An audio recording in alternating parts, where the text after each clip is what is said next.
वंदे भारत। मैं विनय कुमार पांडे आपका एनएमएस लक्ष्य यूट्यूब चैनल में हार्दिक स्वागत करता हूं। जैसा कि आज मैं बहुत दिनों के बाद जो है फिर शुरुआत कर रहा हूं और आज जो मेरा प्रकरण रहेगा वो जो है हिंदी का रहेगा और हिंदी में व्याकरण रहेगा। व्याकरण में मैं जो है संज्ञा जो है आप लोग को आज पढ़ाऊंगा। ऐसा मैं इसलिए कर रहा हूं ताकि आप लोग का एक बुनियाद जो है वो आधारशिला तैयार हो जाए।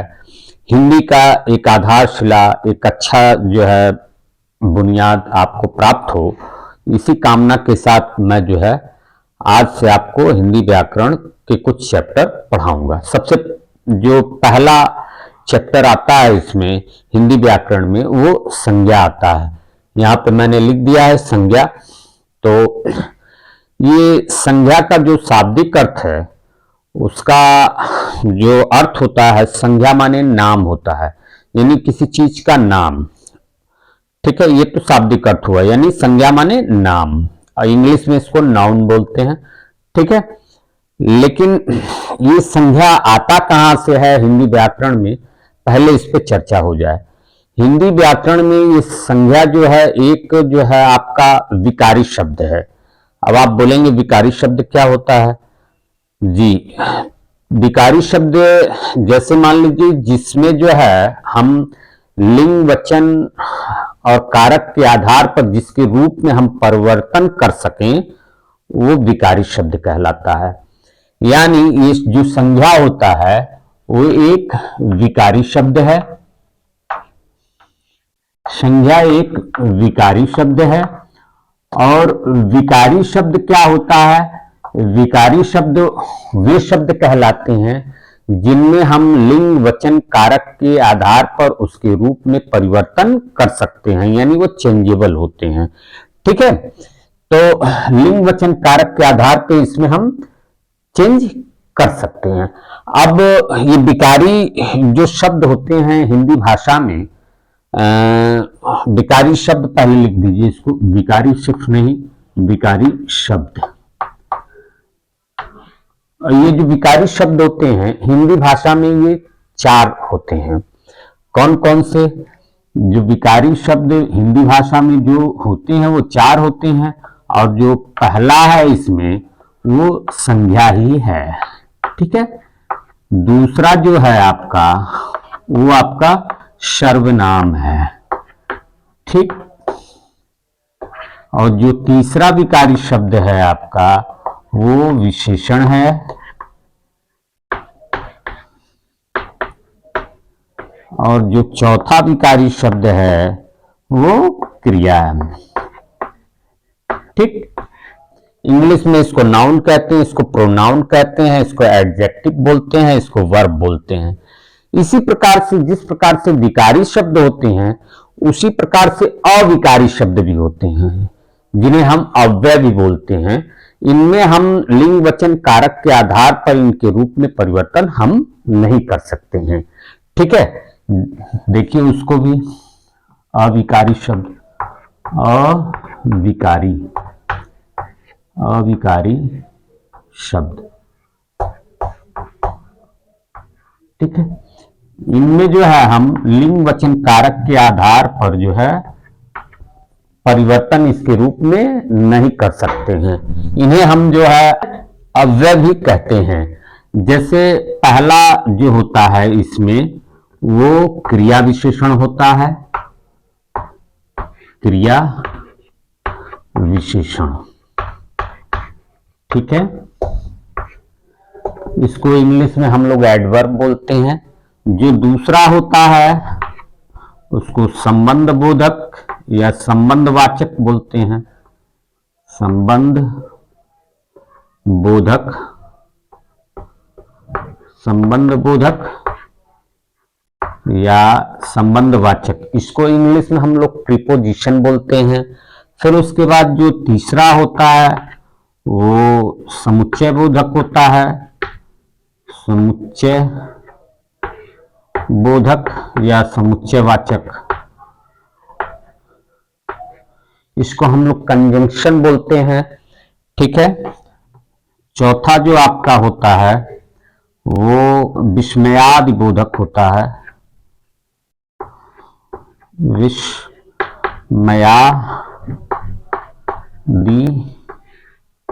बोधक। ठीक है, इसको हम लोग इंटरजेक्शन बोलते हैं। ठीक है, तो ये 1 2 3 4, हाँ चारों हो गए। इसमें भी अविकारी भी 4 होते हैं, विकारी भी 4 होते हैं। तो जब हम कोई वाक्य लिखते हैं तो वो वाक्य शब्दों से बने होते हैं। पहले तो शब्द और पद थोड़ा सा समझ लीजिए, ये शब्द और पद क्या होते हैं। देखिए, जैसे शब्द, पहले बात समझिए। जैसे मैंने लिखा राम, अब ये स्वतंत्र अवस्था में मैंने लिखा है राम, तब ये शब्द कहलाएगा। लेकिन जब हम इसे किसी वाक्य में ले लेंगे, किसी वाक्य में इसको यूज कर लेंगे, इसको जैसे मान लीजिए राम बड़ी कंपनी में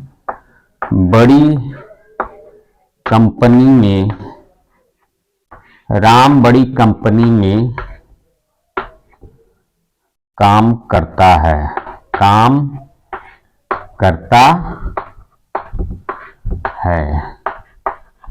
ठीक है, अब मैंने इससे एक वाक्य बना दिया।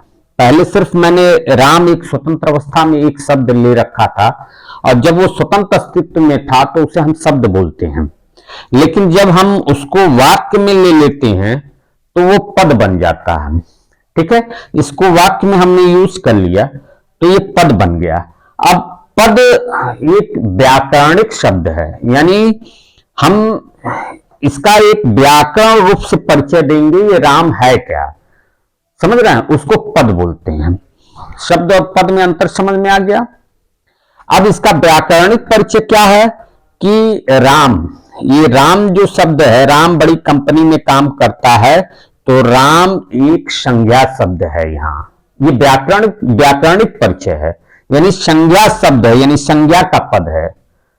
पद बोलेंगे, संज्ञा का पद है। ठीक है, बड़ी, ये बड़ी जो है एक विशेषण है आपका। कंपनी, फिर ये संज्ञा है।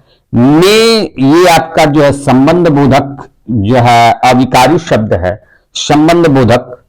ठीक है, काम जो है ये आपका जो है कर्म है, कर्ता क्रिया का, या राम कर्ता का वो कर्म है, जो भी आप कहें, ये आपका हो गया। फिर कर्ता है जो है क्रिया है। तो ये जो मैंने आपको अलग अलग सारे जो है शब्दों का एक व्याकरणिक परिचय दिया, यानी ग्रामेटिकल परिचय जो दिया, वही पद कहलाता है। ठीक है, तो हमने जो व्याकरणिक परिचय इसका दिया, उस हिसाब से अगर जब हम इसको देखेंगे, व्याकरण के नियमों से बांध करके इसका परिचय देंगे, तो आपका जो है ये पद कहलाएगा। इसी को हम पद परिचय भी बोलते हैं। क्या बोलते हैं? पद परिचय। ठीक है, चलिए इसमें तो हमने बोल दिया। अब एक और शब्द लीजिए, इसको हम इरेज कर देते हैं।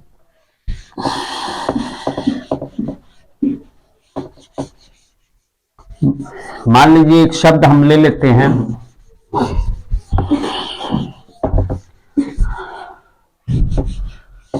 देखिए एक वाक्य हम लेते हैं, जैसे मैं अपना काम स्वयं करती हूं। ठीक है, अब इस वाक्य में ये जो मैंने शब्द प्रयोग किए हैं, जितने भी शब्द प्रयोग किए हैं, तो अब वाक्य में जब प्रयोग कर गए तो ये पद बन गए। और पद मैंने बताया कि 2 प्रकार के होते हैं, एक विकारी, एक अविकारी। विकारी के भी 4 भेद होते हैं और अविकारी के भी 4 भेद होते हैं। उसके बाद जब ये वाक्य में आ जाते हैं पद, तो फिर इनका व्याकरणिक जो है हमको परिचय देना पड़ता है, यानी उन्हीं 8 में इनको बताना होता है कि ये क्या है। ठीक है, उन्हीं 8 में हम इनका जो व्याकरण के नियम से बताना पड़ता है कि ये क्या है। तो चलिए अब हम इनका एक एक शब्द का जो है पद परिचय आपको देते हैं। ठीक है, जैसे मान लीजिए मैंने लिखा मैं, इस वाक्य में आया है ना, वाक्य में मैं आया है ये वाला शब्द। तो जब ऐसे अकेले लिखा है तो ये शब्द है, लेकिन जब वाक्य में आ गया तो पद है, और पद का परिचय होता है। तो मैं होता क्या है? मैं, जब आप सर्वनाम पढ़ोगे तो मैं एक सर्वनाम होता है, और उसमें भी जो है ये पुरुषवाचक सर्वनाम होता है, और पुरुषवाचक सर्वनाम में भी ये जो है आपका उत्तम पुरुष सर्वनाम होता है। तो मैं जो है एक उत्तम पुरुष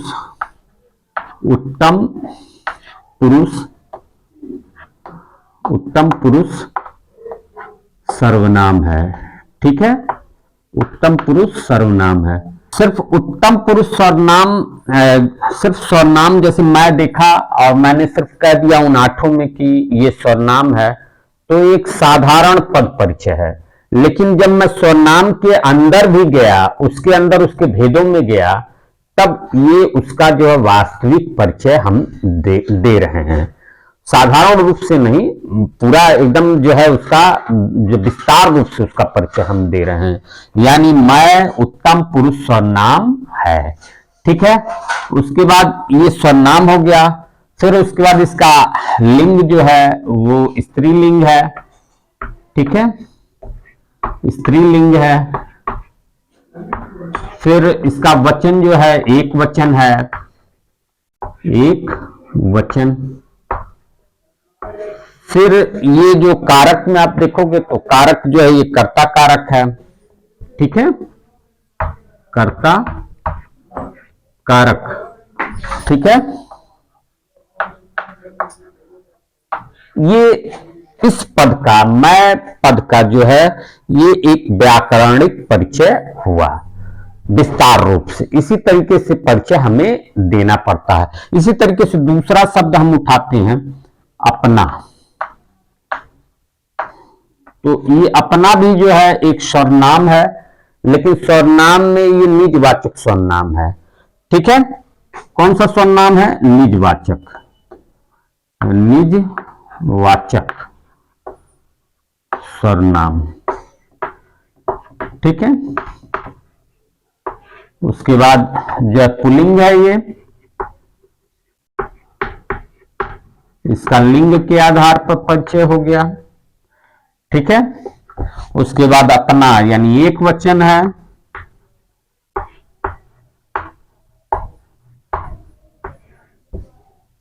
ठीक, एक वचन है, ये इसका परिचय हो गया अपना का। फिर अगला देखिए काम। ये जो काम शब्द है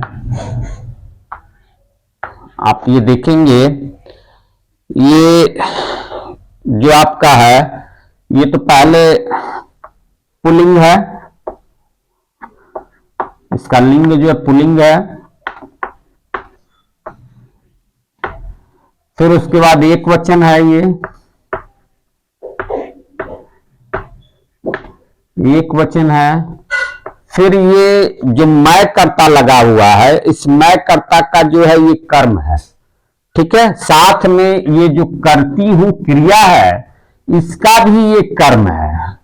ठीक, उसको लिखना पड़ेगा कि ये जो है मैं कर्ता, मैं कर्ता, कर्ता का,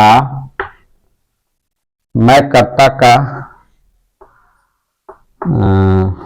कर्म तथा साथ में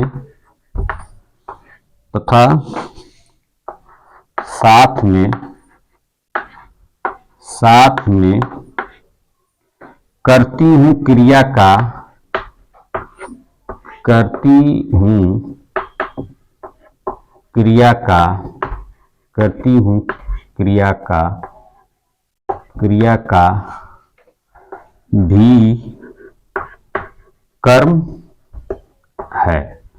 ठीक है, ये जो काम है वो इस कर्ता मैं का भी जो है ये कर्म है, और साथ में करती हूं क्रिया का भी ये कर्म है। साथ में पुल्लिंग है, एक वचन है। फिर आपका क्या बचा? स्वयं। स्वयं देखिए, स्वयं भी जो है निजवाचक सर्वनाम है, निजवाचक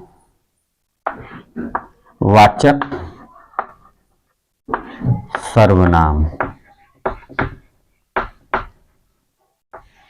ठीक है, साथ में ये आपका जो है पुल्लिंग है,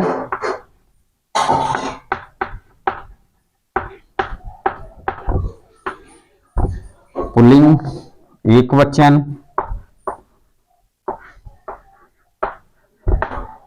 एक वचन। ठीक है, ये फिर उसके बाद करती हूं।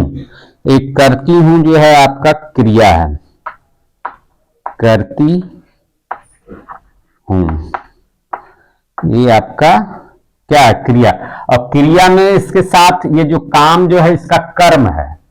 तो यानी क्रिया के दो भेद होते हैं ना, सकर्मक क्रिया और अकर्मक क्रिया। तो कर्म जब साथ में है तो सकर्मक क्रिया है। तो क्रिया में भी उसके भेद को भी बताना है ना, तो सकर्मक क्रिया, सकर्मक क्रिया। ठीक है, सकर्मक क्रिया है, एक वचन, एक वचन। और करती हूं, हूं नाक से साउंड आ रहा है तो स्त्रीलिंग। ठीक है, स्त्रीलिंग, स्त्रीलिंग।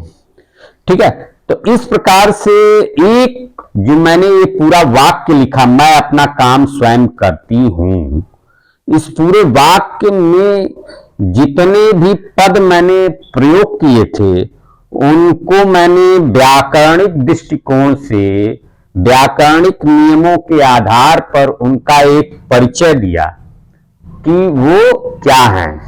ठीक है, तो इसी को हम लोग जो है पद परिचय कहते हैं। मैंने विस्तार से ये सब जो है पद परिचय भी बता दिया, पद और जो है शब्द में अंतर भी बता दिया, विकारी और अविकारी भी बता दिया। विकारी के 4 जो है भेद हमने बता दिए, अविकारी के भी हमने 4 भेद बता दिए।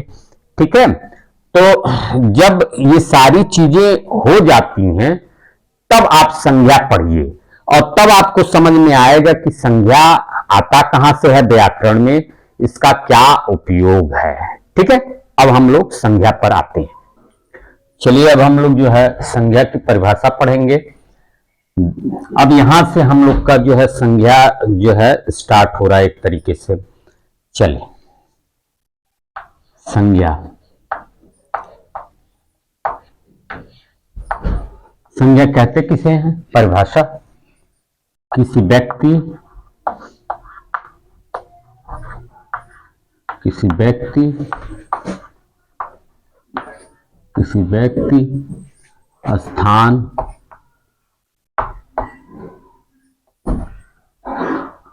वस्तु, किसी व्यक्ति, स्थान, वस्तु, भाव, गुण, सब पे कामा लगा दीजिए। किसी व्यक्ति, स्थान, वस्तु, भाव, गुण व अवस्था के नाम को, अवस्था के नाम को, देखिए नाम यहां आया यानी जो इसका शाब्दिक अर्थ है, यानी इन सब चीजों के नाम को, जो हम लोग के नाम को संज्ञा कहते हैं। ठीक है, संज्ञा जो होते हैं वो मुख्यतः इसके 3 भेद होते हैं। पहले तो इसका उदाहरण लिख लें हम लोग। जैसे किसी व्यक्ति, स्थान, वस्तु, भाव, गुण व अवस्था के नाम को संज्ञा कहते हैं। तो कोई व्यक्ति का नाम ले लीजिए, उदाहरण में उदाहरण दे दें। व्यक्ति मान लीजिए राम। ठीक है। स्थान मान लीजिए गोरखपुर,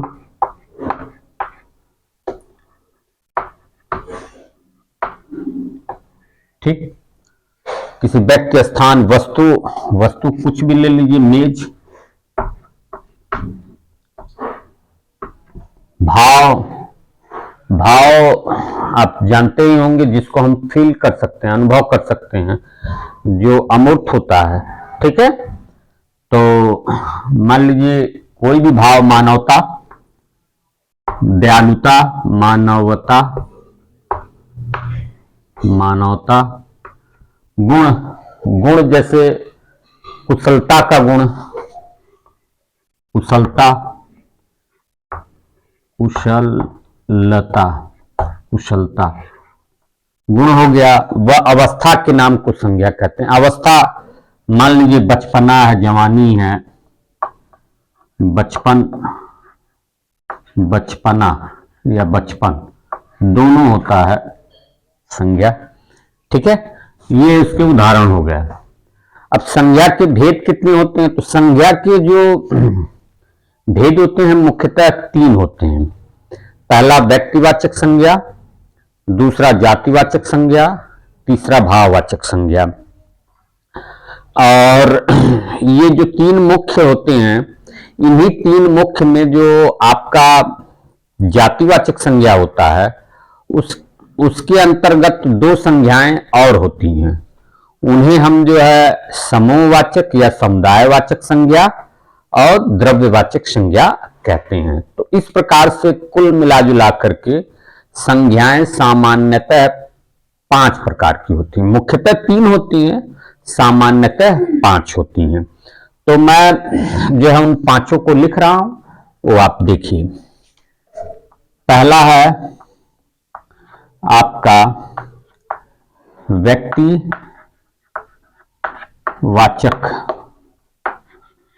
व्यक्तिवाचक संज्ञा,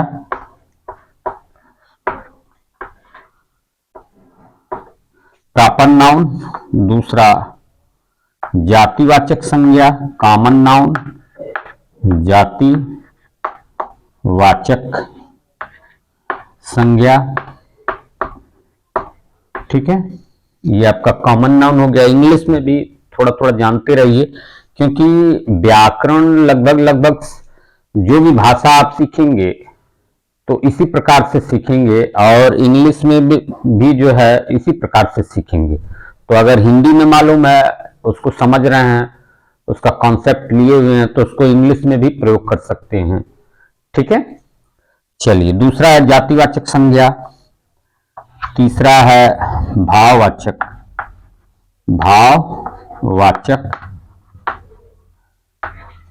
संज्ञा, ठीक है। और जो चौथा होता है, चौथा इसके अंतर्गत, जातिवाचक संज्ञा के अंतर्गत आता है, उसको हम लोग समूहवाचक या समुदायवाचक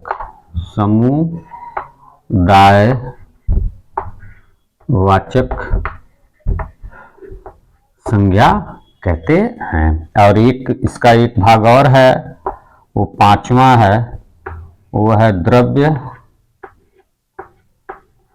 द्रव्यवाचक संज्ञा, ठीक है। तो मुख्यतः ये 3 होते हैं, लेकिन चूंकि जातिवाचक संज्ञा के अंतर्गत जो है 2 संज्ञाएं बांट दी गई हैं, और उसके उपभेद समझ लीजिए हो जाते हैं, समूहवाचक और द्रव्यवाचक। यानी कुल मिला जुला करके ये 5 प्रकार की संज्ञाएं होती हैं। इन्हें लिखना हो लिख लीजिए, ठीक है। इस प्रकार से आज हमने जो है आप लोगों को जो है हिंदी व्याकरण में जो है आप लोगों को शब्द बताया, शब्द क्या होता है, पद बताया, पद क्या होता है, और पद परिचय हमने आप लोग को बताया। व्याकरण में जितने भी जो 8 प्रकार के पद आते हैं, संज्ञा, सर्वनाम, क्रिया, विशेषण और आपके क्रिया विशेषण, संबंध बोधक, समुच्चय बोधक, और आपका जो है विस्मयादि बोधक, ये कुल 8 प्रकार के आपके जो है कुल पद होते हैं।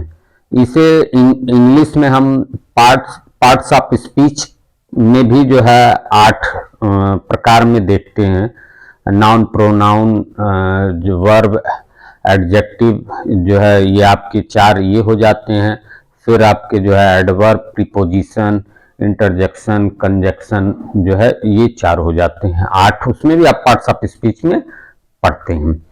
तो फिर अब उसके बाद हिंदी में हमने आपको बताया कि ये जो 4 होते हैं वो 4 जो है आपके विकारी में आते हैं, शुरुआत के संज्ञा, सर्वनाम, क्रिया विशेषण, और जो बाकी 4 होते हैं वो अविकारी में आते हैं। अविकारी वाले अव्यय भी कहलाते हैं। ठीक है, पद परिचय भी मैंने दे दिया।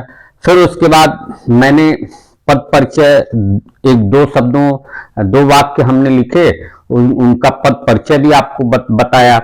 फिर उसके बाद मैंने जो है आप लोगों को संज्ञा बताया, संज्ञा की परिभाषा बताई, और संज्ञा के 3 मुख्य भेद और कुल मिला जुला करके 5 सामान्यतः भेद आपको उनके नाम बता दिए।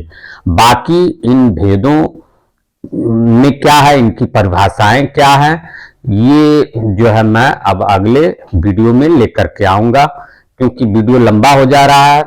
तब तक के लिए जो है वंदे भारत।